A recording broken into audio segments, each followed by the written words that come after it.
The Calgary Flames have announced they're buying out defenseman Michael Stone. Today we're going to take a look at the financial implications of the buyout and how it impacts the overall salary cap situation. We'll get into all that coming up next.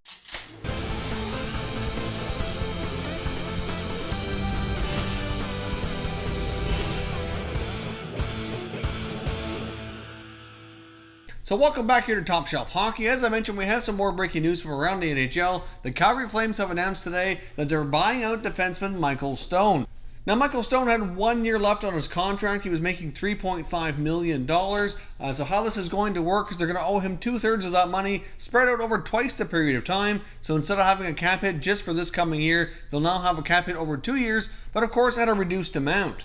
That will reduce his cap hit for the coming season to $1.16 million, but of course add another year at the same amount here. So obviously that'll have a little bit of dead cap space over the next couple of years, but they do save some money here in the short term, freeing up almost $2.4 million for the coming season. Now, as we've discussed before, the Calgary Flames are in a little bit of a bind when it comes to their overall cap situation. They have a couple remaining RFA free agents to sign here, including Matthew Tkachuk, which is going to become quite costly, and they also have restricted free agent forward Andrew Mangiapane. Now let's take a look at their overall salary cap situation here according to CapFriendly.com. You can see on the screen it now shows the Calgary Flames having $7.7 million in salary cap space after the Michael Stone buyout is factored into the equation here. As we know, Matthew Tkachuk will be able to demand quite a big salary here. Obviously, he's likely looking at somewhere around $8-9 million would be my guess, somewhere in that range. He's proven to be an extremely valuable member of their team and really taken some major steps forward over the last couple of years to really improve his overall game and production.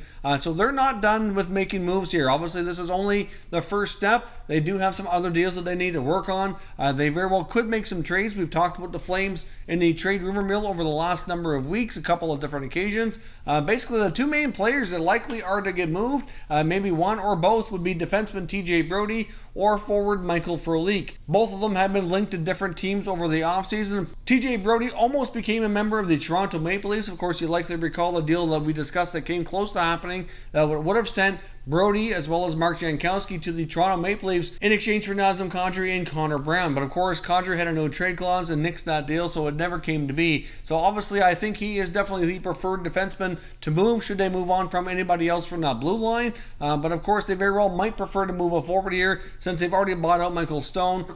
They're obviously going to have to lean on their youngsters a little bit more on that blue line, and they may not want to move any more experience there than they already have. But either way, those are the two main candidates. Now, in Frolik's case, his salary is actually a fair bit less than what his cap hit is. It's over $1 million less. So a team acquiring him who might need a top 6 or a top 9 forward without having to pay the full amount of the cap hit for the coming year. Of course, he's going into the final year of his contract as well. So there's not very much risk involved with acquiring him, and he might be a decent depth piece on other teams. In the past, we had seen him linked to a few teams, including New Jersey, but of course, the Devils have made a lot of other moves. I'm not sure that they'd still be in the market for a player like him based on the other transactions that they've made here. But obviously, this is only like the first step here, as I mentioned, for the Flames. Buying out Stone won't accomplish everything they need, but it is a step in the right direction for sure. Will Michael Stone get another NHL opportunity? It's certainly hard to say. I mean, he's got a fair bit of NHL experience now. He's played over 430 games between his time with the Coyotes and the Calgary Flames. He very well might be a fairly cheap depth signing.